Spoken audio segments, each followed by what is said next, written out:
Hey everyone, and welcome to today's Explainer. I am so thrilled you're joining us because we are tackling something that's absolutely crucial today. We're going to be talking about school emergency drills. Now, I know, for a lot of folks, just hearing the word emergency can kind of make your stomach drop, right? But today, we're completely reframing that. We are not looking at these drills as something to be afraid of. Instead, we're going to view them as a way to build essential muscle memory for safety. Think about it like an athlete, right? They train their bodies to react automatically on the field. Well, we're going to train our minds to react automatically the second an alert goes off. So, I want you to ask yourself this right now. How do you react when the school alarm sounds? Do you freeze up? Do you instantly start looking around to see what everyone else is doing? In a real emergency, we literally don't have time for confusion. Our brains need to immediately categorize what's happening and instantly retrieve the exact right action verbs to keep us safe. It's like having a mental filing cabinet that needs to be perfectly organized, and that is exactly what we are going to build together today. Okay, let's dive into this. This agenda is going to act as our mental roadmap today. We're covering 3 highly specific action-oriented protocols. 1, shelter in place. 2, earthquake drill. And 3, active shooter protocol. Section 1, understanding shelter in place. Let's transition right into our first and honestly the most routine protocol you might experience, which requires a really calm, steady mindset. So what is a shelter in place? Basically, it means all students and staff must stay inside a secure building and keep away from outside dangers. During this time, doors are locked, windows are shut, and movement outside is totally stopped until officials give the all clear. The primary goal here is simply separation, plain and simple. It's all about keeping you securely inside, completely separated from whatever might be happening outside the walls. Now, what's really interesting about this slide is the actual nature of the threats we're dealing with. We're talking about external things, like maybe a dangerous animal wandered onto campus, or there's police activity happening in the surrounding neighborhood.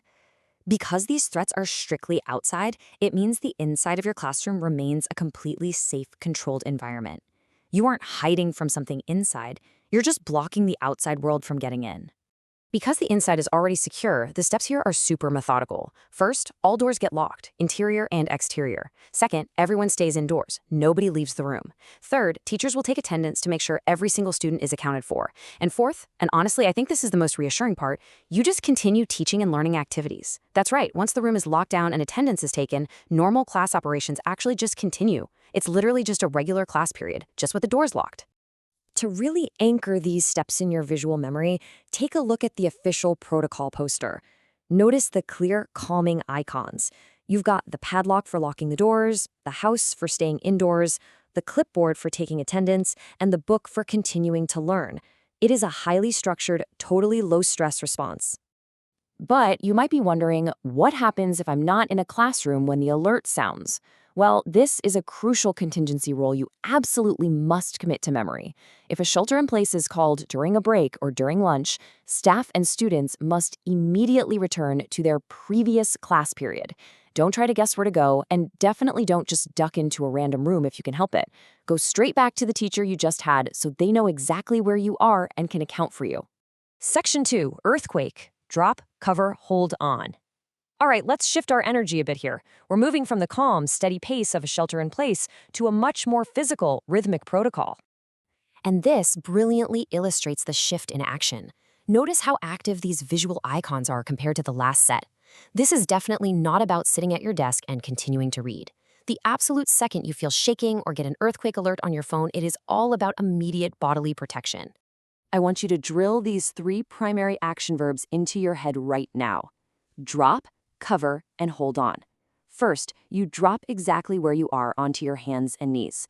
This position protects you from being violently knocked down by the shaking. Second, you cover your head and neck with at least one arm and hand to protect your vital organs. And third, you hold on until the shaking completely stops. Now, the specifics of how you cover and hold on really depend on your immediate surroundings. If there's a sturdy table or desk nearby, boom, that's your shelter. Crawl underneath it, hold on to one of the legs with one hand, and be ready to literally move with your shelter if the earthquake shifts it around. But if there is no shelter nearby, your tactic has to change. You need to crawl next to an interior wall, staying far away from windows, stay on your knees, bend over to protect your vital organs, and hold on to your head and neck with both arms and hands. Okay, so what happens when the shaking actually stops? I know your first instinct might be to just bolt outside. But hold on. So the crucial point is right here. After an earthquake stops, evacuation is not automatic. The administration has to determine if an evacuation is actually safe based on a rapid assessment of the grounds. Running outside blindly could expose you to falling debris or downed power lines. You must stay put, listen for a PA announcement, and follow official instructions. Section 3, Active Shooter Protocol. We are transitioning to our final section now, and I want to shift our tone to be very serious, very direct, and unambiguous, because we're discussing the most extreme emergency scenario. See, unlike the shelter-in-place where you're waiting for instructions or the earthquake drill, which has a uniform physical response, the active shooter protocol requires immediate, independent survival decisions. You have to evaluate your specific threat level right then and there and choose one of 3 distinct phases: run, hide, or fight. Phase 1 is run. Listen, if you can see a safe path to escape, you take it immediately. There is zero hesitation here. You just get out. This means you have to leave your belongings behind. Your backpack, your laptop. Honestly, it doesn't matter. Your life is the only priority. And as incredibly difficult as it sounds, the protocol specifically instructs that you do not attempt to move injured people. Your primary job in this phase is to remove yourself from the danger zone as fast as humanly possible. But what if running just isn't an option? What if the threat is already in the hallway? Then you immediately shift to phase 2, hide. This requires precise, silent, and aggressive action to deny the shooter entry. You must be completely quiet, and this is huge. Immediately silence your phone. No rings, no vibrations whatsoever. You lock the doors, you block the entrances, and you build a barricade out of heavy furniture. Once that room is fortified, you get entirely out of the shooter's view, hiding behind large objects if you can. And then we come to phase 3, fight. This is about intense, decisive action. If you cannot run and your hiding place has been compromised and your life is in immediate, imminent danger, you must try to disable the shooter. You use literally whatever is around you, chairs, fire extinguishers, heavy books, as improvised weapons. The official guidance here is blunt. You fight like your life depends on it, because in that moment, it absolutely does. Let's move to and see how this builds into a critical caveat. Fight only as a last resort. I really cannot stress this enough.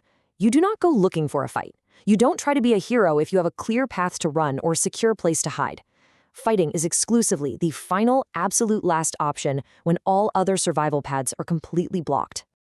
Staying safe and calm.